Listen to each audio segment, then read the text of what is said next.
Hey guys, Mr. Cooney here, and this starts the series of videos that I'm going to give you in which I'm going to kind of read and comment through the Odyssey. I guess you don't absolutely have to listen to me do this, but it's probably going to work out a lot better. It's how we do it in class than trying to read it silently on your own. But if you choose, you get bored by this, it's taking up too much time, and you want to read it on your own and just kind of make sure and read all of these side notes here, then you can certainly do that. Okay, so we're going to have already covered the invocation of the muse, a goddess intervenes, to start this off.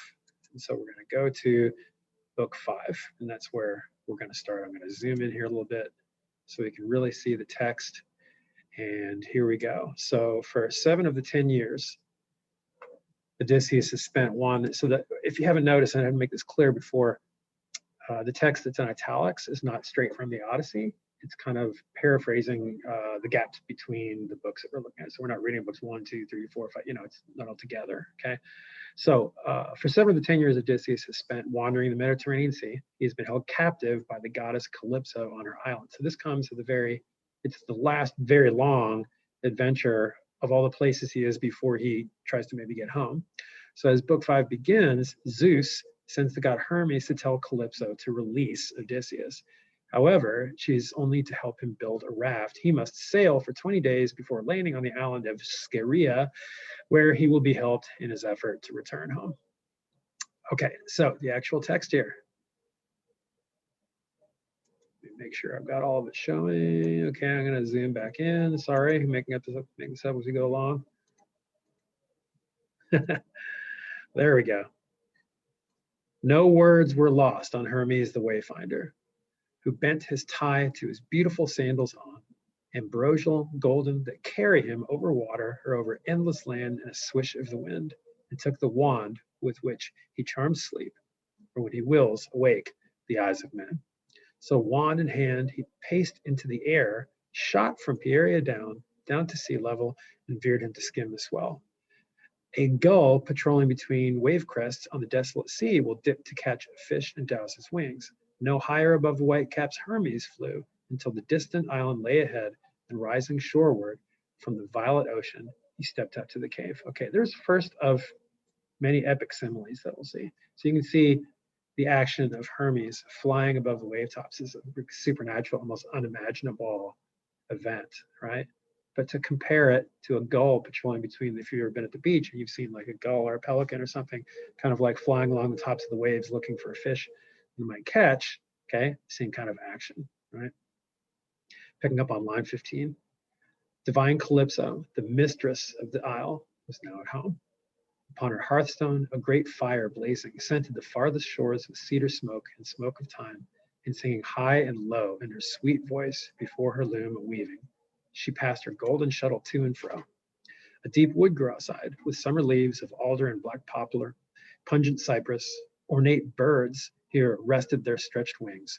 Horned owls, falcons, cormorants, long-tongued, beach-combing birds, followers of the sea. Around the smooth-walled cave, a crooking vine held purple clusters under ply of green.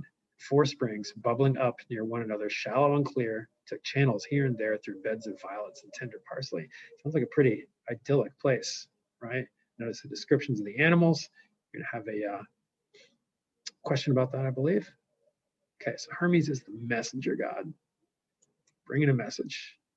Next page. Even a god who has found this place would gaze and feel his heart beat with delight. So Hermes did. But when he had gazed his fill, he entered the wide cave.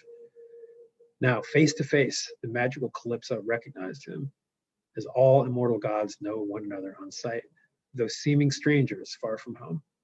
But he saw nothing of the great Odysseus, who sat apart, as 1,000 times before, and racked his own heart, groaning, his eyes wet, scanning the bare horizon of the sea. So has Odysseus been under a spell all this time? Has he kind of just let himself be there? Hard to say now. We can't really know, but he's been there a long time. Okay, paraphrasing. Calypso invites Hermes to her table for food and drink, asking why he has come.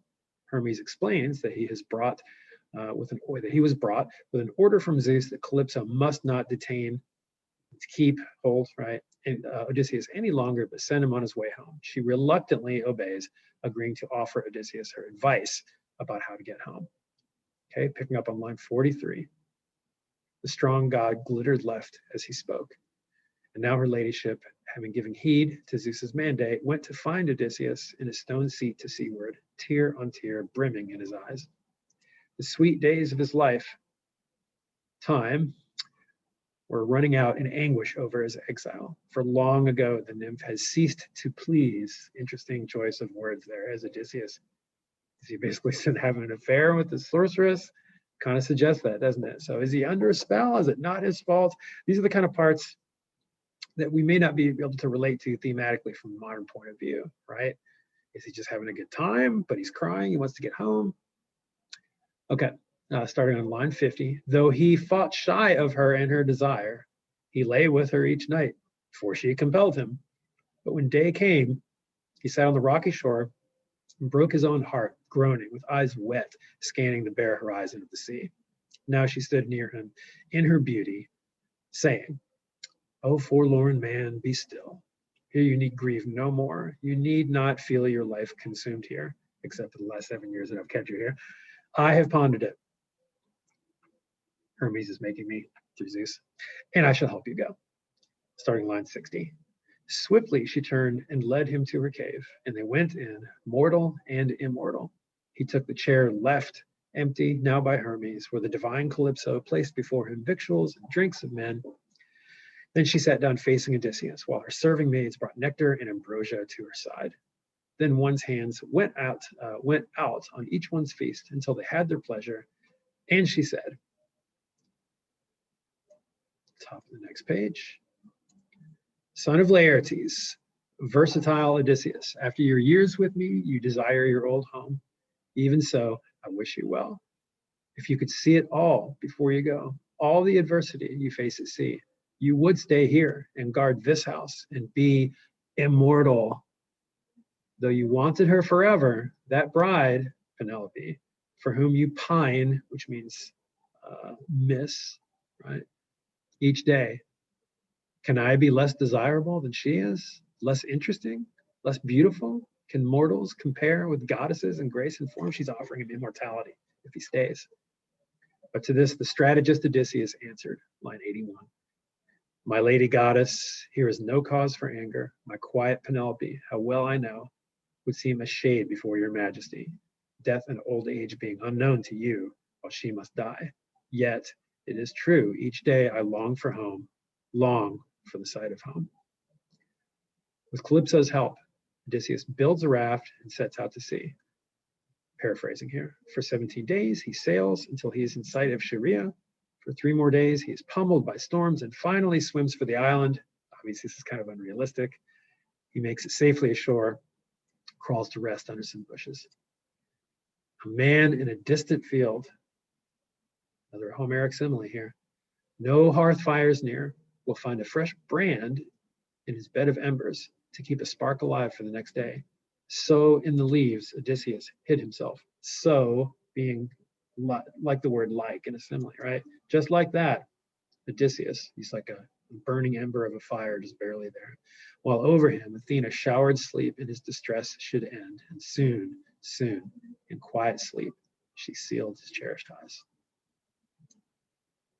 And I believe, yes, that is the end of that section. Okay, so I'm going to stop this and I will pick up the next video for book 9.